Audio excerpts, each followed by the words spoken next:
الحمدللہ رب العالمین والصلاة والسلام علی سید الانبیاء والمرسلین اما بعد فاعوذ باللہ من الشیطان الرجیم بسم اللہ الرحمن الرحیم الصلاة والسلام علیک یا رسول اللہ وعلی آلک واصحابک یا حبیب اللہ الصلاة والسلام علیک یا نبی اللہ وعلی آلک واصحابک یا نور اللہ۔ میٹھے میٹھے اسلامی بھائیوں، درود پاک پڑھنے کے بے شمار فضائل و برکات ہیں۔ مصطفیٰ جان رحمت شمع بزم ہدایت صلی اللہ تعالی علیہ وسلم کا فرمان عالی شان ہے کہ جو کوئی شخص مجھ پر ایک بار درود پاک پڑھتا ہے، اللہ تعالیٰ اس پر 10 رحمتیں نازل فرماتا ہے، اس کے 10 گناہوں کو مٹا دیتا ہے اور اس کے 10 درجات کو بلند فرماتا ہے۔ تو سبحان اللہ، ایک درود پاک پر اتنی برکتیں ہیں، تو جو کثرت سے درود پاک پڑھتے ہیں ان کو کتنی برکتیں نصیب ہوتی ہوں گی۔ تو ہم سب کو مل کر کثرت کے ساتھ درود پاک پڑھنے ہیں۔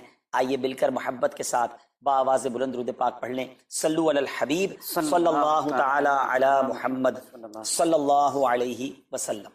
میٹھے میٹھے اسلامی بھائیو، آج جو ہمارا بیان کا موضوع ہے کہ رمضان کا استقبال کیسے کیا جائے، رمضان کی پریپریشن کیسے کی جائے۔ دیکھیں، ہمارے گھر پہ جب کوئی مہمان آتا ہے ہم اس کی تیاری کرتے ہیں، اس کے لیے ہم ایک اچھی یوں سمجھیے کہ پریپریشن کرتے ہیں، اور جیسا مہمان ویسی تیاری۔ جس کے لیے دل میں زیادہ محبت ہوتی ہے اس کے لیے ہم زیادہ تیاری کرتے ہیں۔ تو اب ذرا آپ سوچئے کہ ایسا مہمان جو ہماری مغفرت کروانے آ رہا ہے، ایسا مہمان جو ہمیں بخشوانے آ رہا ہے، تو پھر ہمیں اس کے لیے کتنی کوشش کرنی چاہیے۔ تو آج یہاں پر جو ہم حاضر ہوئے ہیں، اللہ کرے کہ ہم رمضان کا صحیح معنوں میں استقبال کرنے میں کامیاب ہو جائیں۔ رمضان اللہ کا احسان ہے۔ رمضان کی اہمیت کو سمجھنے کے لیے یہی کافی ہے کہ پیارے آقا علیہ الصلوۃ والسلام فرماتے ہیں کہ اگر میری امت کو معلوم ہوتا کہ رمضان کیا ہے تو وہ تمنا کرتے کہ سارا سال ہی رمضان ہو۔ سبحان اللہ۔ مولا علی شیر خدا کرم اللہ تعالی وجہ الکریم کا یہ قول کتنا نرالا ہے۔ آپ فرماتے ہیں اگر اللہ تبارک و تعالیٰ کو اس امت کو عذاب دینا ہوتا تو اس امت کو رمضان اور سورہ اخلاص عطا نہ فرماتا۔ اس کا مطلب کیا ہوا کہ یہ بخشوانے، عذاب سے بچانے کے لیے آ رہا ہے، رحمتیں برسانے کے لیے آ رہا ہے۔ کاروباری لوگ بھی مجھے سن رہے ہوں گے، جس علاقے میں جس اسٹور پر کوئی ڈسکاؤنٹ ہوتا ہے، کوئی اسکیم ہوتی ہے، فائدہ ہوتا ہے، ہم ادھر پہنچ جاتے ہیں۔ رمضان ایک ایسی اسکیم ہے، رمضان ایک ایسا بینیفٹ دیتا ہے کہ احادیث میں یہ مضمون ہے کہ فرض کا ثواب 70 گنا کر دیا جاتا ہے، نفل کا ثواب فرض کے برابر کر دیا جاتا ہے، شیطان کو بند کر دیا جاتا ہے، جہنم کو تالے لگا دی جاتے ہیں، جنت کے در کھول دیے جاتے ہیں۔ روزہ دار کے منہ سے جو اسمیل آتی ہے، جو بو آتی ہے، بعض اوقات ہم کہتے ہیں یار پیسٹ نہیں کر سکے پورا دن، منہ سے اسمیل آ رہی ہے، سنیے یہ اسمیل جو ہے یہ اللہ کے نزدیک مشک کی خوشبو سے بھی زیادہ بہتر ہے۔ اللہ اللہ۔ ذرا آپ غور تو کیجئے، ہر سجدے پر 1500 نیکیاں دی جاتی ہیں، ہر سجدے پر سرخ یاقوت کا جنت میں ایک محل بنا دیا جاتا ہے۔ اتنی نیکیاں، پھر وہ کتنا بدنصیب ہے جو رمضان میں بھی عبادت نہ کرے، رمضان میں بھی اللہ کو راضی کرنے میں کامیاب نہ ہو۔ روزانہ افطار کے وقت 10 لاکھ گناہگار بخش دیے جائیں، اور جناب ہر جمعے کو جب رمضان میں جمعہ آئے تو ہر لمحے 10 لاکھ گناہگار بخشے جائیں، تو کروڑوں اربوں لوگوں کی بخشش گویا رمضان میں ہونی ہے۔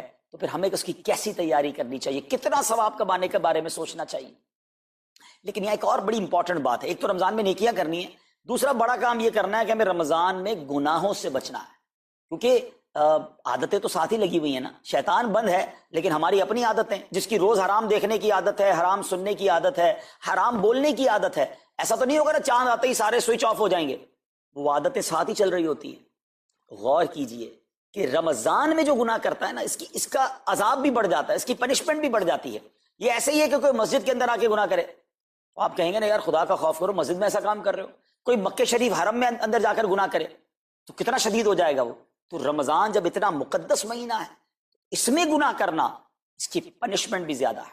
ایک بار مولا علی شیر خدا کرم اللہ تعالی وجہ الکریم نے ایک قبر والے کا حال دیکھا، اور دیکھا اس قبر والے پر عذاب ہو رہا ہے، اور وہ چلانے لگا، عرض کرنے لگا اے علی میری مدد فرمائیے، اللہ کی بارگاہ میں سفارش کیجئے۔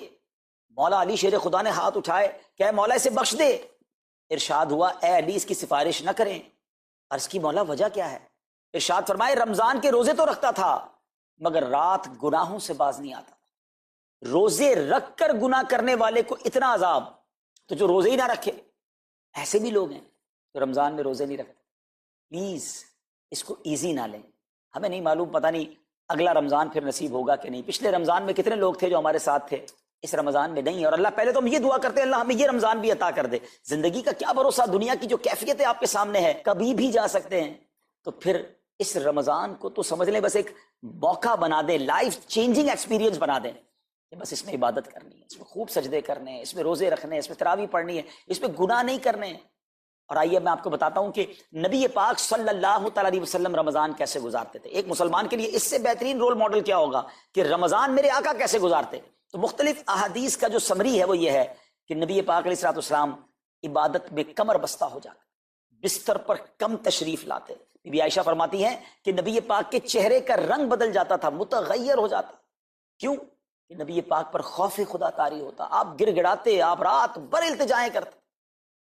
میرے آقا رو رو کر دعاؤں میں رمضان گزارے، چہرے کا رنگ بدل جائے۔ اور یہاں کچھ لوگ تو وہ ہیں کہ جن کا وزن ہی بڑھ جاتا ہے رمضان میں، اتنا کھانا کھانا ہے، سحری میں زیادہ کھانا ہے کہ سارا دن بھوکا رہنا ہے، افطار میں اس لیے زیادہ کھانا ہے کہ پورا دن بھوکا رہے تھے، پھر رات کو 2-3 بار مزید کھانا ہے کیونکہ کل روزہ رکھنا ہے۔ تو رمضان فوڈ فیسٹیول نہیں ہے، رمضان عبادت کے لیے آیا ہے۔ لوگ تیاری کر رہے ہوں گے ابھی بھی رمضان کی، وہ کیا کر رہے ہوں گے کہ افطار میں کیا پکانا ہے، سحری میں کیا پکانا ہے، کون سا آئٹم شارٹ ہے۔ نہیں میرے بیچ اسلامی بات، یہ جو بھوک کا احساس ہے نا روزے میں، اس کی حکمت علماء نے بیان کی ہے کہ بھوک غربت کا احساس دلاتی ہے، فقیری کا احساس دلاتی ہے، بندے کا غرور تکبر بیٹھ جاتا ہے، کتنے نکاہت میں آ جاتے ہیں ہم، ہمت ہی نہیں ہوتی کوئی کام کرنے کی۔ تو یہ احساس دلاتی ہے کہ تیری اوقات کیا ہے، غریب کیسے زندگی گزارتا ہے، فقیر کیسے زندگی گزارتا ہے۔ لیکن کچھ لوگ وہ ہیں جن کو بھوک نہیں لگتی کیونکہ وہ اتنا کھا لیتے ہیں یا پھر سوتے ہی رہتے ہیں۔ روزے کی حکمت یہ نہیں ہے، نبی پاک آنسو بہاتے تھے، آقا کا چہرے کا رنگ بدل جاتا۔ اور پھر بتایا کہ رمضان میں جب جبریل امین نبی پاک علیہ السلام کے پاس آتے تو آقا علیہ السلام ان کے ساتھ قرآن پاک کا دور فرماتے۔ اور پھر ایک اور نبی پاک کا خوبصورت انداز کہ پیارے آقا ویسے تو سب سے بڑھ کر سخی ہیں، مگر جب رمضان آتا تو نبی پاک کا دریائے سخاوت ایسے بہتا تھا جیسے تیز آندھی، بلکہ اس سے بھی زیادہ۔ اللہ، یہ 3-4 چیزیں آپ نے میں نے پکڑ لینی ہیں۔ آقا علیہ السلام کے پیچھے پیچھے جانا نا جنت میں، ہم نے بھی یہ کام کرنا ہے۔ یہ راتیں مانگنے کی راتیں، التجا کرنے کی راتیں، سجدے کرنے کی راتیں، ہمیں تہجد بھی پڑھنی ہے، ہمیں انشاءاللہ نوافل بھی پڑھنے ہیں، اور کم از کم قرآن ایک بار تو پورا انڈرسٹینڈ تو کریں نا۔ تلاوت، ترجمہ، تفسیر کب کریں گے؟ بڑی بڑی ڈگریاں ہیں، بڑے بڑے پاسپورٹ اور جناب بہت سارا سرمایہ ہے، مگر ایک بار بھی قرآن پورا ترجمے اور تفسیر سے نہیں پڑھا ہوگا۔ بہت سارے لوگ ایسے ہیں، ذرا سوچئے نا۔ اچھا یہ مہینہ نزول قرآن کا مہینہ ہے، رمضان اور قرآن کو جو خاص نسبت حاصل ہے نا، تو اس مہینے میں قرآن کو پکڑ لیں۔ ہائے ہائے، اللہ کرے رمضان قرآن کے ساتھ گزرے، ہماری صبح قرآن کے ساتھ ہو، ہماری شام قرآن کے ساتھ، ہم قرآن سمجھنے والے بن جائیں۔ اچھا میں ایک اور بات بتاؤں آپ، مہینہ کتنا پیارا ہے۔ صرف اس مہینے میں قرآن نازل نہیں ہوا، باقی بھی جو 3 آسمانی کتابیں ہیں نا، زبور، انجیل، توریت، یہ بھی رمضان میں ہی نازل ہوئی ہیں۔ اللہ کریم نے ان تمام مبارک کتابوں کو نازل کرنے کے لیے رمضان کا مہینہ منتخب فرمایا۔ اتنا مبارک مہینہ ہے تو ہمیں خوب اس میں تلاوت قرآن کرنی۔ اور اب دعوت اسلامی نے کتنا آسان کر دیا، تفسیر قرآن عطا فرما دی صراط الجنان آسان اردو میں، اور پھر جناب اس کو اپلیکیشن پر بھی دے دیا، اس کے PDF بھی جاری کر دیے، ڈاؤن لوڈ کر لیں موبائل میں۔ اب تو آڈیو تفسیر قرآن بھی آپ کو دے دی۔ اگر پھر بھی سنیں نہ، پڑھیں نہ، قرآن سے دور رہیں تو یہ ٹھیک نہیں ہے۔ پلیز اس رمضان کو قرآن کے ساتھ گزاری۔ اور پھر جو نبی پاک کا جو سخاوت والا انداز ہے نا، صدقہ و خیرات کرنا، ہر سائل کو عطا فرماتے، تو یہ بھی ہمارا ایٹیٹیوڈ ہونا چاہیے کہ خوب دل کھول کر خرچ کریں۔ سب سے پہلے اپنی پوری زکوٰۃ ادا کریں۔ یہ اتنی بڑی اب بدقسمتی ہوتی جا رہی ہے، ایسا فیل ہوتا ہے دنیا بھر کے تاجران اور لوگوں سے جب ہم ملتے ہیں کہ جس طرح رمضان کے علاوہ بہت تھوڑی تعداد میں مسلمان نماز پڑھتے ہیں نا 5 ٹائم، ایسا لگتا ہے اب زکوٰۃ بھی بہت کم لوگ ہی دیتے ہیں، پوری زکوٰۃ نہیں دیتے، اندازے سے نکال دی، کیلکولیشن کرتے نہیں ہیں۔ اور یہ بھی فیلنگز آتی ہیں کہ زکوٰۃ جتنی بڑھتی جاتی ہے نا، ہزاروں میں جس کی زکوٰۃ ہے وہ دے دیتا ہے، لاکھوں والا بھی شاید دے دیتا ہے، لیکن جب زکوٰۃ ہی کروڑوں میں پہنچ جاتی ہے نا، تو پھر یہ دل پر بھار پڑنا لگ جاتا ہے، ڈیفیکلٹ لگنا شروع ہو جاتی ہے۔ بندہ یہ کیوں نہیں سوچتا کہ اگر اللہ پاک نے مجھ پر لاکھوں میں زکوٰۃ ہے تو اللہ نے کروڑوں دیے تو لاکھوں میں زکوٰۃ ہے، اگر کروڑوں میں زکوٰۃ ہے تو اربوں ہیں تو کروڑوں میں زکوٰۃ ہے نا۔ زکوٰۃ کتنی ہے؟ ضروریات زندگی کی تمام چیزوں سے فارغ ہونے کے بعد جو مال تجارت، سونا چاندی، کیش یا پرائز بانڈ، یہ جو اس کی تفصیلات ہیں، اس پر 2.5% ہے۔ میں ایک اور لاجک سے آپ کو بات سمجھاؤں، اگر اس لاجک سے سمجھیں تو زکوٰۃ تو 1-1.5% بنتی ہے۔ وہ کیسے؟ ہم سب کے گھر نکل گئے، اس پہ زکوٰۃ نہیں ہے، ہماری گاڑیاں نکل گئیں، اس پہ زکوٰۃ نہیں ہے، جن کی فیکٹریاں ہیں وہ فیکٹریاں بھی مائنس کر دی گئیں، جن کی دکانیں ہیں وہ دکانیں بھی مائنس ہو گئیں۔ اچھا جناب اس کے علاوہ اگر کرائے پہ کچھ پراپرٹی دی ہوئی ہے اس پر زکوٰۃ نہیں ہے۔ اگر ان سب پر زکوٰۃ ہوتی، یعنی جو کچھ میرے پاس ہے ان سب پر ہوتی تو کتنی زیادہ ہو جاتی، اور اتنی ساری چیزیں نکل گئی تو پھر تو اگر ٹوٹل پر لگائیں تو یہ 1.5% ہی بنتا ہے۔ تو اب جب سب کچھ نکالنے کے بعد تھوڑے سے مال پر 2.5% ہے اور بھی سال میں ایک بار ہے، تو اس کو بھاری نہ سمجھیں، یہ بربادی ہے جو زکوٰۃ نہیں دیتے۔ یاد رکھیے گا حدیث پاک کا مضمون ہے کہ یہ مال کا میل ہے، جس مال سے مل جائے اس مال کو بھی برباد کر دیتا ہے۔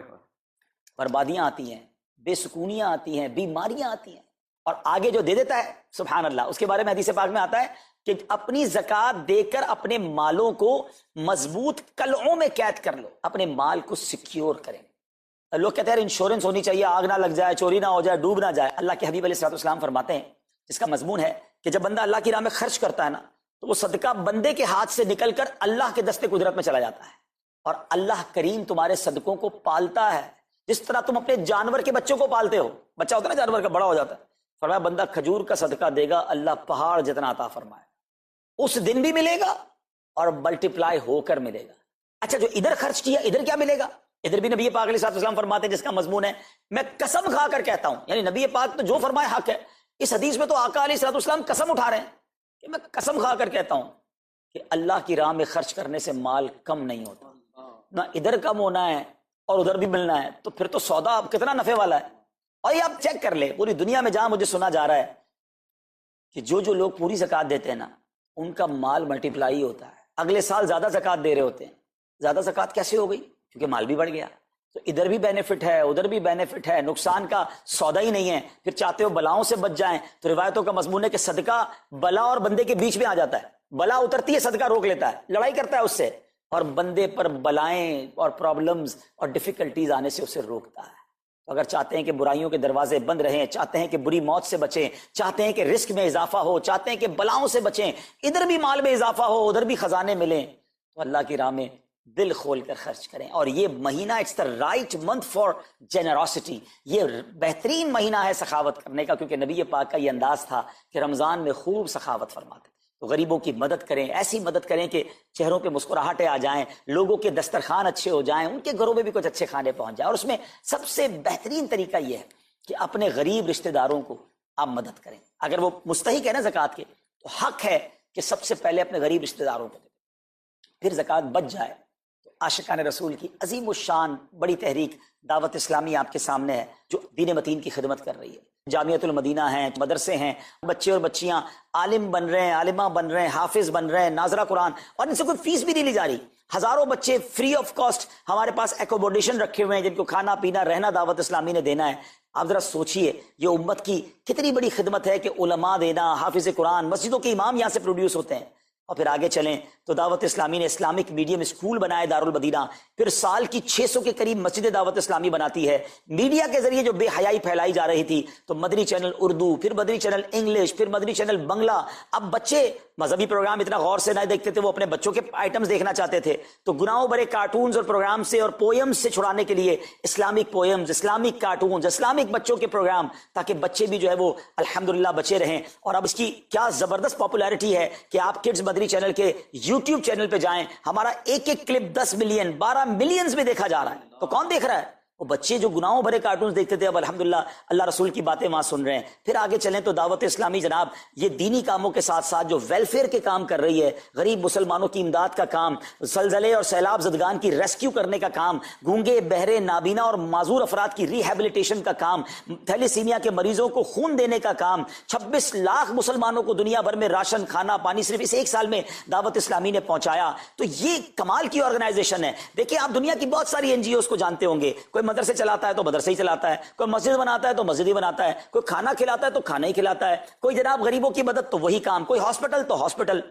دعوت اسلامی ان ون امبریلا اتنے ساری ڈائیورسٹی کے ساتھ جو دین کی خدمت کر رہی ہے، دنیا میں اس کی مثال نہیں ملتی ہے۔ لاکھوں لوگوں کو دین بھی سکھایا جا رہا ہے، غیر مسلموں کو مسلمان بھی بنایا جا رہا ہے، بے عملوں کو با عمل بنایا جا رہا ہے، بے پردہ خواتین کو با پردہ بنایا جا رہا ہے، بے نمازیوں کو نمازی بنایا جا رہا ہے، ماں باپ کے نافرمان فرما بردار ہو رہے ہیں، شراب اور نشے کی عادی چھوڑ کر نمازی بن رہے ہیں، تو جہاں مریض ہیں ان کو خون بھی دیا جا رہا ہے، گھر میں بیٹھ کر میڈیا کے ذریعے اور سوشل میڈیا کے ذریعے لوگوں تک دین پہنچایا جا رہا ہے۔ تو یہ کمال کی ڈائیورسٹی ہے۔ تو میں تو سچ بتاؤں یہ جملہ کہا کرتا ہوں کہ میرے اور آپ کے پیسوں کا نصیب ہے کہ وہ دعوت اسلامی میں لگ جائے۔ تو یا آپ آگے بڑھیے، اور دین کے اس کام میں مزید حصہ ملائیے. خاص طور پہ فار ایسٹ میں آپ دیکھ لیں، کوریا میں، ہانگ کانگ میں، اور جناب یہ سری لنکا میں، تھائی لینڈ میں، ملیشیا میں، کتنے جاپان میں، کتنے ملکوں میں دعوت اسلامی کام کر رہی ہے اپنی اپنی بساط کے مطابق.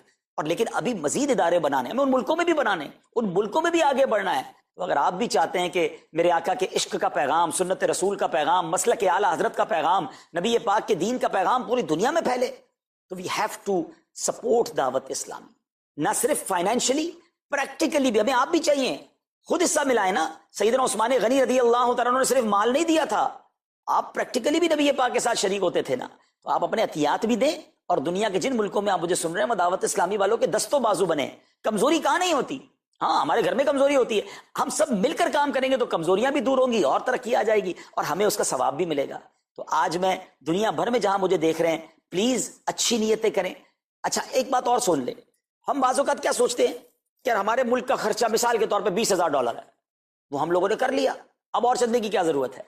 دعوت اسلامی کسی ایک ملک کی نہیں ہے، انٹرنیشنل دعوت اسلامی کے لیے سوچیں. دنیا میں جہاں بھی دین کا کام ہو رہا ہے وہ میرا ہے. یہ میں اپنے ملک اور اپنی سٹی کے بارے میں سوچوں گا تو شاید میں بڑا کام نہ کر سکوں. آپ کو تو موقع مل رہا ہے انٹرنیشنلی مدنی کاموں میں اپنا حصہ ملائیں. دعوت اسلامی کو دل کھول کر سپورٹ کریں. ہم انشاءاللہ جتنے عطیات بڑھیں گے انشاءاللہ مزید مدنی کام بڑھانے کا ارادہ رکھتے ہیں. اللہ کریم اپنی بارگاہ میں ہم سب کا جمع ہونا قبول فرمائے اور دل کھول کر خرچ کرنا نصیب فرمائے، اور اس رمضان کو ہماری مغفرت کا ذریعہ بنا دے. اس رمضان کو نبی پاک علیہ الصلوۃ والسلام کے نقش قدم کے مطابق چل کر گزارنے کی توفیق عطا فرمائے. صلو علی الحبیب صلی اللہ تعالی علی محمد صلی اللہ علیہ وسلم. تم سوچتے نہیں دنیا والے لائک کرے اور اللہ کی بارگاہ سے تم ان لائک ہو گئے. اللہ کے رسول نے تمہیں ان لائک کر دیا تو کدھر جاؤ گے؟ وہ کام مت کرو. خدا کی قسم ساری دنیا میں مجھے کوئی لائک نہ کرے، میرا اللہ مجھے پسند کر لے، اللہ کے حبیب مجھے پسند کر لے، مجھے بہت ہے. مجھے نہیں چاہیے کسی کا لائک، نہیں چاہیے. لوگ راضی ہو جائے اس چکر میں لوگ اپنے مالک کو ناراض کر رہے ہیں. کیوں نہیں سوچتے ہمیں بخشنے والا وہی ہے. کتنی خوبصورت دعا ہے، لا یغفر الذنوب الا انت یا اللہ. اللہ تیرے سوا کوئی نہیں جو گناہ بخشے، مگر لوگوں کو راضی کرنے کے لیے رب کو ناراض کیا جا رہا ہے. آج سچی توبہ کرنی ہے. اصل میں توبہ جو ہے نا، پہلے توبہ کی تعریف سمجھ لیں. What is the meaning of توبہ؟ ایکچوئل اس کی شرائط کیا ہے؟ 3 شرطیں. پچھلے گناہ پر نادم ہونا، شرم آنی چاہیے، گلٹ فیل کرے کہ واقعی مجھ سے مسٹیک ہوئی ہے. سیکنڈلی اس وقت اس گناہ کو چھوڑ دے کہ اب نہیں کروں گا، اور آئندہ نہ کرنے کا پکا ارادہ کرے.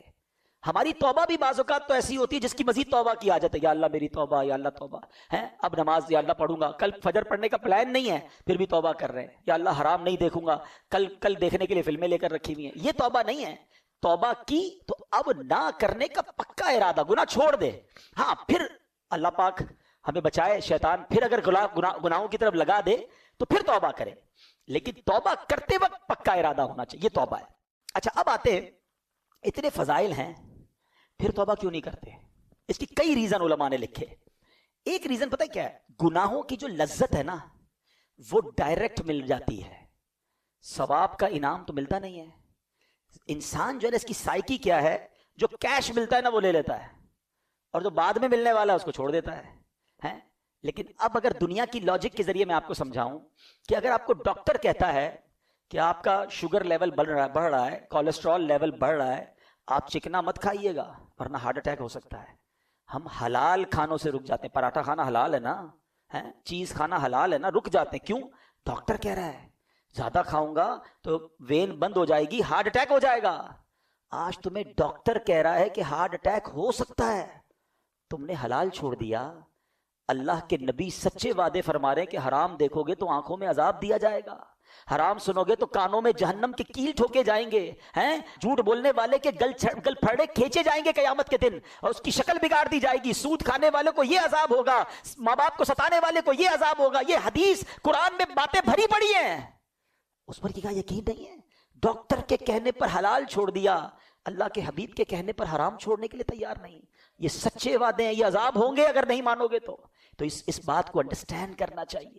دوسری توبہ میں ایک پرابلم کیا ہوتی ہے کہ بندہ کہتا ابھی تو بڑی زندگی پڑی ہے، مولانا صاحب کی باتیں بہت اچھی ہیں، مگر بس 50-55 سال کا ہو جاؤں اس کے بعد اللہ اللہ ہی کرنا ہے. ابھی تو نوجوان ہوں, ابھی تو مزے کر لوں, پھر اس کے بعد یہ خود بھی تو 50 سال کے ہونے کے بعد ہی ایسی باتیں کر رہے ہیں نا, تو میں بھی ہوں گا تو کر لوں گا, اللہ اللہ ہی کروں گا, داڑھی بھی رکھ لوں گا, امامہ بھی پہن لوں گا. یہ بھی شیطان کا بہت بڑا وار ہے. کوئی ہے ایسا اتنے سارے پڑھے لکھے لوگوں میں کہ اس بات کی گارنٹی ہو کہ اگلے رمضان تک ہم زندہ رہیں گے؟ ہیں بھائی, کوئی ہاتھ اٹھائیں. نہیں ہے. اچھا رمضان تو چھوڑو, عید تک زندہ رہنے کی کسی کے پاس گارنٹی ہے کوئی ایک؟ اچھا نہیں ہے, چلو عید کو بھی چھوڑ دیتے ہیں. ابھی میں اور آپ مسجد سے زندہ باہر نکلیں گے اس کی گارنٹی ہے؟ آگاہ اپنی موت سے کوئی بشر نہیں, سامان 100 برس کا ہے, پل کی خبر نہیں. جب پل کی خبر نہیں ہے تو توبہ میں ڈیلے کیوں کر رہے ہو؟ ہم کیسے گارنٹی لے سکتے ہیں کہ ہم بوڑھے ہو کر ہی مریں گے؟ دیکھیں دنیا میں ہم ایک سیکوینس سے آئے ہیں, پہلے میرے دادا آئے تھے, پھر والد آئے, پھر میں آیا, پھر میرے بچے, پھر میرے پوتے, ایسا ہی ہے نا. جانے کی سیکوینس یہ نہیں ہے, ضروری نہیں ہے یہ سیکوینس ہو. دادا موجود ہوتا ہے, پوتا چلا جاتا ہے. جانے میں ہم سب کو کچھ نہیں پتا کہ ہماری کب باری آئے گی. تو توبہ فوراً کرنی ہے. گناہ ہو گیا پھر توبہ کرنی ہے. ایک اور شیطان کا وار کیا ہوتا ہے کہ یار توبہ تو کر لوں گا, مگر توبہ کر لی نا تو پھر مزہ نہیں رہے گا لائف میں. یار یہ جو انجوائمنٹ ہے, پارٹی شارٹی, فلمیں, ڈرامے, گانے باجے اور حرام چیزوں میں جو مزہ ہے یہ سب ختم ہو جائے گا. اللہ اللہ کرتا رہوں گا تو بور ہو جائے گی لائف. یہ بھی نوجوانوں کو شیطان ایک بات سناتا ہے, سمجھاتا ہے. اب ذرا اس کا جواب سن لینا. اس کو ایک ایگزامپل کے ذریعے سمجھاتا ہوں. 2 دوست ہیں اور ایک دوست ہے جو ویجیٹیرین ہے. ویجیٹیرین سمجھتے ہیں, سبزی کھاتا ہے, وہ گوشت کھاتا ہی نہیں.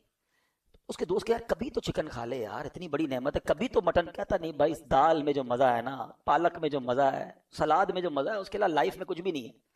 ایک دن دوستوں نے پلان کیا, اس کو پکڑا اور زبردستی اس کو چکن کھلا دی. چکن کھائی کر تھوڑی اور کھلاؤ یار. یار یہ تو بڑی کمال کی, میں ساری زندگی سبزی ہی کھاتا رہا, ہٹاؤ اس کو, ذرا مٹن چکھاؤ. اوئے ہوئے اور بڑی نعمت. اب اس کو پتا چلا کہ بہترین کھانے تو یہ تھے, میں ساری زندگی ویجیٹیرین بنا رہا. ایگزامپل کے لیے سمجھائی ہے. اب ذرا تسلی سے سمجھنا, جس کو اصل میں فلموں, ڈراموں, گانوں باجوں, شراب کی محفلیں, جوئے کی محفلیں اور رنگ و سرور اور جس کو حرام محفلیں کہیں, اس کا لطف ہے نا, اس کو لگتا ہے مزہ اسی میں ہے. اس کو پتہ ہی نہیں کہ نعت خوانی کا لطف کیا ہے. اس نے کبھی یاد رسول میں آنسو بہائے ہی نہیں ہیں. اس کو بے پردہ اور بے حیا عورتوں میں بڑا لطف آتا ہے. اس کو یہ نہیں پتا کہ عشق رسول میں جب رات گزرتی ہے, یاد نبی میں روتے روتے کیسی گزری رات نہ پوچھو. تہجد پڑھنے کا لطف کیا ہے, وضو کر کے کیسا ریلیکس فیل کرتے ہیں, نماز پڑھ کے نکلتے ہیں تو کیسا برڈن ریلیز ہوتا ہے. پرابلم یہ ہے کہ جس نے گناہوں والی لائف گزاری ہے وہ سمجھتا ہے مزہ ہی اسی میں ہے. ارے اس میں مزہ نہیں ہے, کیونکہ مجھے اور آپ کو رب نے بنایا ہے. دنیا کا دستور ہے, مینوفیکچررز نوز ویری ویل, بنانے والا بتاتا ہے کہ اس چیز کا فنکشن کیا ہے. آپ جب کوئی گاڑی خریدتے ہیں ساتھ ایک کتاب آتی ہے, گھڑی خریدتے ہیں چھوٹی سی بک آتی ہے, اس کے فنکشنز کیا ہیں, کون سا بٹن کیا ہے. مجھے اور آپ کو کس نے بنایا ہے؟ کس نے بنایا ہے؟ کون بتائے گا سکون کہاں ہے؟ اللہ ہی بتائے گا نا. اللہ نے بنایا, وہ خالق ہے. سکون کدھر ہے وہ بتائے گا, مزہ کدھر ہے وہ بتائے گا. اس نے اپنے کلام میں بتا دیا, الا بذکر اللہ تطمئن القلوب, بے شک اللہ کے ذکر میں دلوں کا چین ہے. چین یہی ہے, بھاگتے رہو جدھر بھی جاؤ لیکن چین سے دور رہو گے. اب ملتا کیوں نہیں ہے؟ Last point. مولانا صاحب بات تو بڑی اچھی کی, میں تو آتا ہوں مسجد میں دل ہی نہیں لگتا, نیند آنے لگتی ہے. بیان سنتا ہوں تو نیند آتی ہے, 3 گھنٹے کی فلم میں آنکھ بند نہیں ہوتی ہے, نیند آتی تو اڑ جاتی ہے. اللہ اللہ کرتا ہوں, قرآن پڑھتا ہوں, آدھا رکوع پڑھتا ہوں تو آنکھ بند ہو جاتی ہے. آپ کہتے ہیں چین اس میں ہے, سکون اس میں ہے. مجھے تو سکون نہیں ملتا, میں تو مسجد میں آتا ہوں تو بے قرار ہو جاتا ہوں. ہاں اب اس کا جواب لے جاؤ, پھر بات کو کمپلیٹ کرتے ہیں. 2 باتیں ہیں, روایتوں کا مضمون ہے. مومن مسجد میں ایسا ہے جیسا مچھلی پانی کے اندر ہے, اور مسجد کے باہر ایسا ہے جیسا fish out of the water. باہر جائے تو بے قرار ہو جاتی ہے نا مچھلی پانی سے, پھر پانی میں جانے کا دل چاہتا ہے. تو مومن کی تعریف تو یہ بتائی گئی. ہمارا حال برا ہے, ہم تو مسجد میں آتے ایسا لگتا ہے fish out of the water ہے. یار اعلان تو ہوا تھا 1:15 بیان ختم ہوگا, ابھی تک تو ختم نہیں کیا. ہو سکتا ہے کوئی سوچ رہا ہو امام صاحب 2 منٹ لیٹ ہو جائیں تو ٹینشن شروع ہو جاتی ہے. باہر جا کے آدھا گھنٹہ بحث کر لیں گے, امام صاحب نے 2 منٹ لیٹ کیوں آئے, وہ امام صاحب کی خیر نہیں. اللہ کے گھر میں 2 منٹ بیٹھے تھے تو ٹینشن شروع ہو گئی.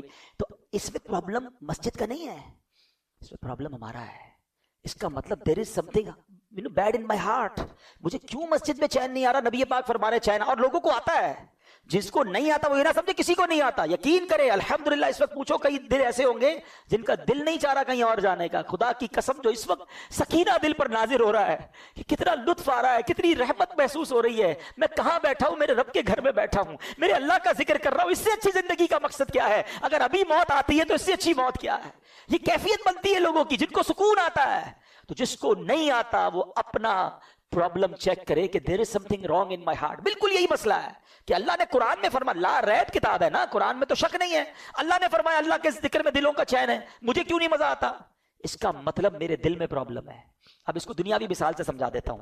جب آپ کو بخار ہوتا ہے کھانا اچھا لگتا ہے؟ نہیں. کھانا بھی اچھا نہیں لگتا, پینا بھی اچھا, بچے بھی اچھے نہیں لگتے. بندہ بولتا ہے یار مجھے کچھ اچھا نہیں لگ رہا بھائی, لیکن کھانا نہیں چھوڑتے آپ, کیونکہ یو نو ویری ویل یہ 5-6 دن کا مسئلہ ہے. کھانا تو پڑے گا نا, تھوڑے دنوں بعد بخار ختم ہوگا تو ٹیسٹ آنا بھی شروع ہو جائے گا.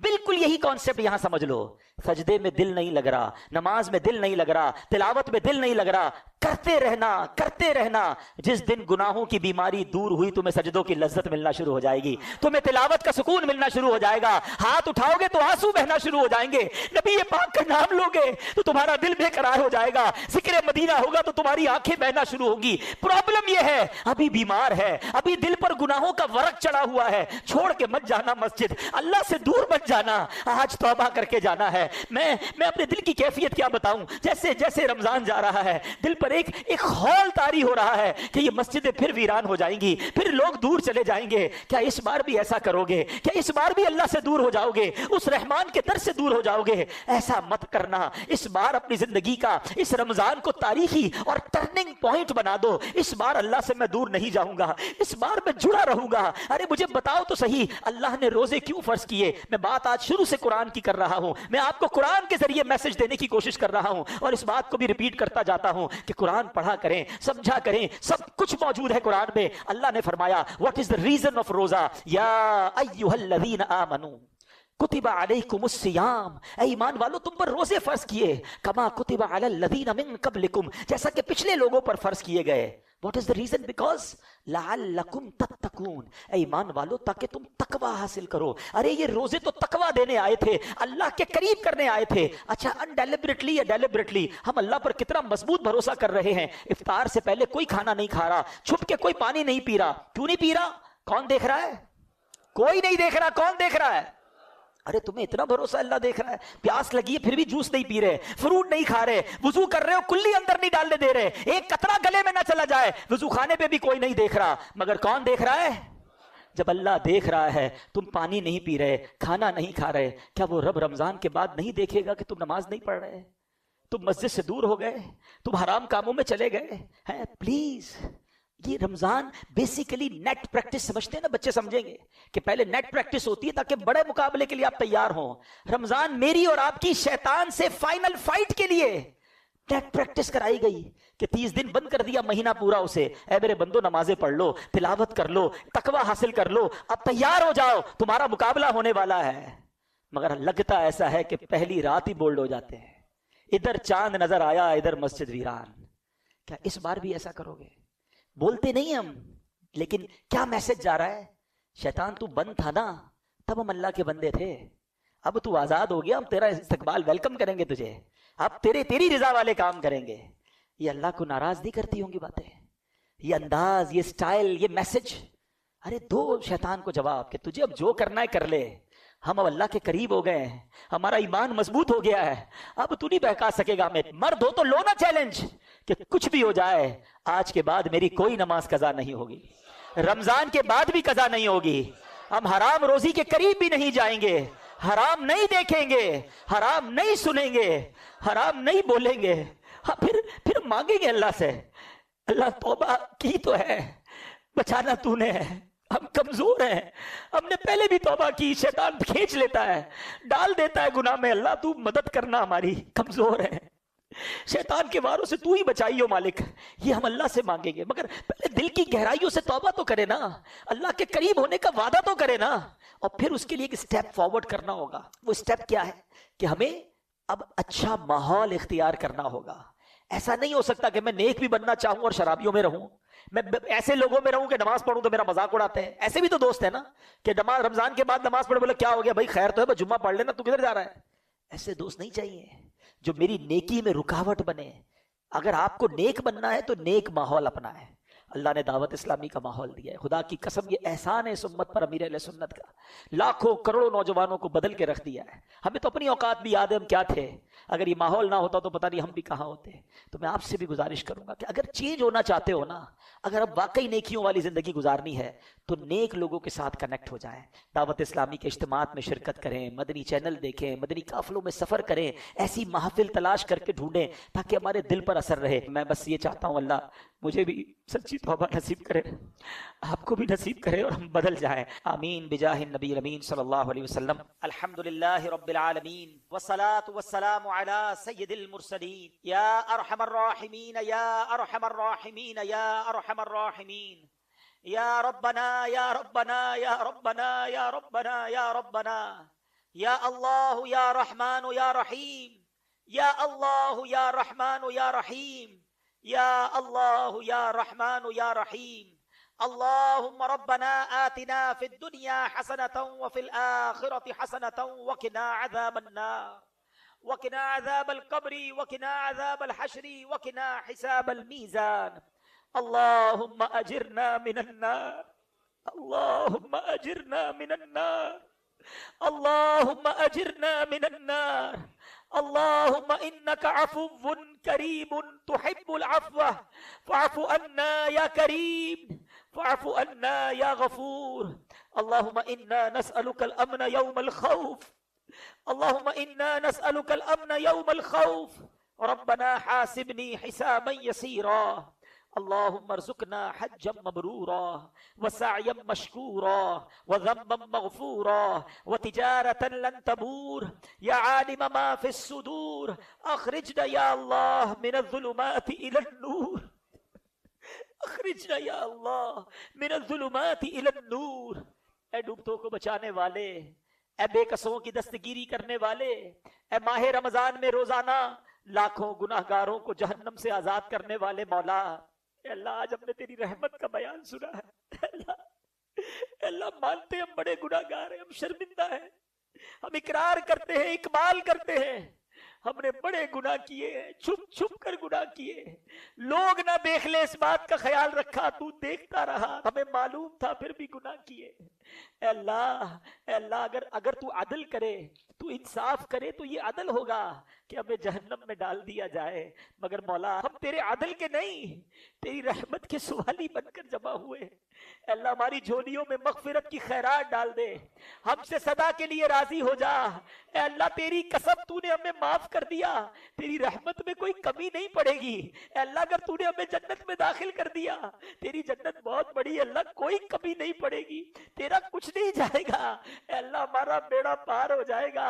آج ہماری فائنل مغفرت فرما دے، ہمیں جنت الفردوس کا مجدہ عطا کر دے، جہنم کی آگ ہم پر حرام قرار دے دے. اے اللہ میں لمحہ بھر بھی جہنم میں داخل نہ کیجیو. اے کریم ہمارے صغیرہ گناہ بھی معاف کر دے، ہمارے کبیرہ گناہ بھی معاف کر دے، ہمارے چھپ کر کیے ہوئے گناہ بھی معاف کر دے، ہمارے اعلانیہ گناہ بھی معاف کر دے. اے اللہ تو نے معاف نہ کیا تو کدھر جائیں گے؟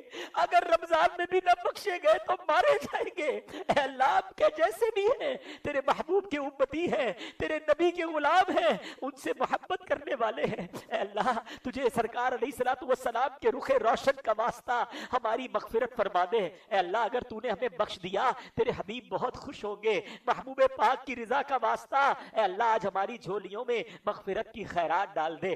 گنبد خضرا کا واسطہ بخش دے، سنہری جالیوں کا واسطہ بخش دے، ریاض الجنہ کا واسطہ بخش دے، مسجد نبوی کے میناروں کا واسطہ بخش دے، کعبے کا واسطہ بخش دے، کعبے کے دروازے کا واسطہ بخش دے، مقام ابراہیم کا واسطہ بخش دے، حجر اسود کا واسطہ بخش دے، نبی پاک کی ولادت گاہ کا واسطہ بخش دے، امام حسین کا واسطہ بخش دے، امام حسن کا واسطہ بخش دے، پنجتن پاک کا واسطہ بخش دے، علی اصغر کے پیاسے گلے کا واسطہ بخش دے، کربلا والوں کے واسطے بخش دے، بدر والوں کے واسطے بخش دے، احد والوں کے واسطے بخش دے. اے اللہ ہمارے غوث اعظم کا واسطہ ہمیں بخش دے، جو واسطہ تیرے دربار میں قبول ہے اللہ اس کا واسطہ آج کی رات ہماری بخشش فرما دے، ہمارے ماں باپ کو بھی بخش دے، ہمارے بھائی بہنوں کو بخش دے، ہمارے بیوی بچوں کو بخش دے، ہمارے مرحومین کو بخش دے، ہمارے رشتہ داروں کو بخش دے، ہمارے دوستوں کو بخش دے، ہم سے محبت کرنے والوں کو بخش دے۔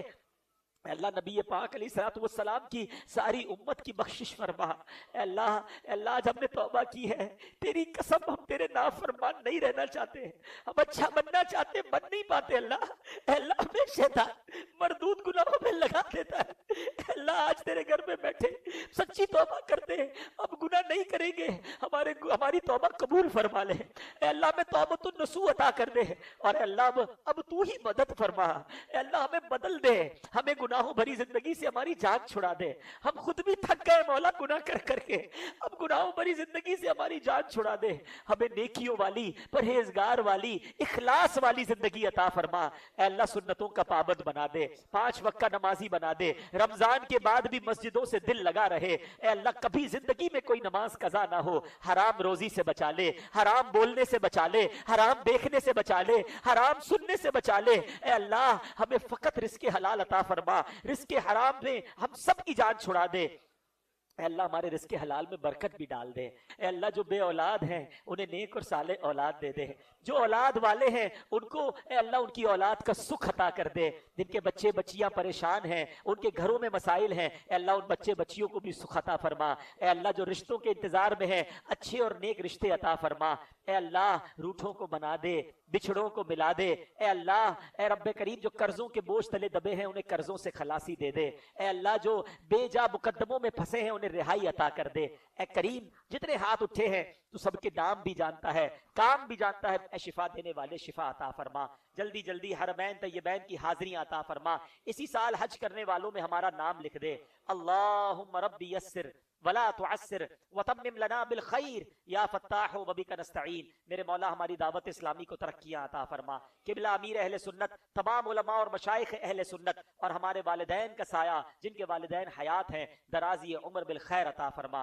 اللہم ربی یسر ولا تعسر وتمم لنا بالخیر یا فتاح وبک نستعین ببرکۃ ان اللہ وملائکتہ یصلون علی النبی یا ایھا الذین آمنوا صلوا علیہ وسلموا تسلیما۔ صلی اللہ علی النبی الامی وآلہ صلی اللہ علیہ وسلم صلاۃ و سلاما علیک یا سیدی یا رسول اللہ۔ جب دم واپسی ہو یا اللہ، سامنے ہو روضہ رسول اللہ اور لب پہ ہو لا الہ الا اللہ۔